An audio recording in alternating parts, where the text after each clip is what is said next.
कर्म ही पूजा है, यह वाक्य कई जरूरी जगहों पर लिखा होता है।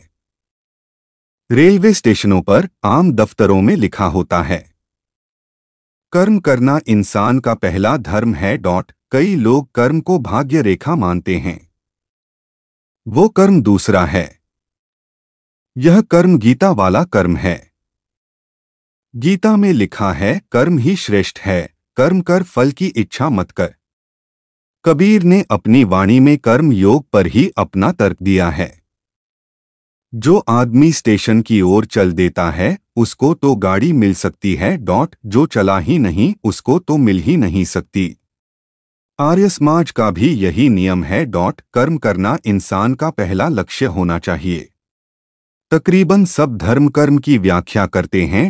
अपना अपना ढंग है। आज तो विज्ञान का युग है। करने को ही कर्म कहते हैं। कहीं पर दुनिया में ऐसा नहीं लिखा है कि भाग्य के भरोसे रहो। कर्म करने से बड़ा आनंद मिलता है।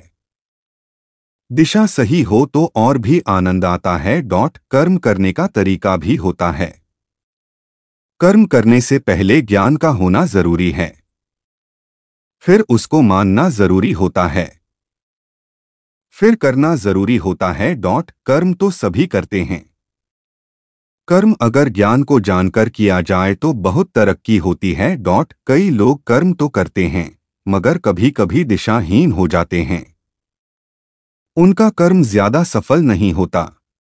पक्के इरादे से किया कर्म ही ज्यादा कारगर होता है। कई लोगों की शिकायत रहती है कि हम कर्म तो करते हैं मगर कामयाबी नहीं मिलती। उनकी दिशा में कोई खराबी जरूर होगी। सबको अच्छा गुरु मिलना आसान काम नहीं है। सुखी रहने के लिए अच्छे गुरु की तलाश जरूरी है।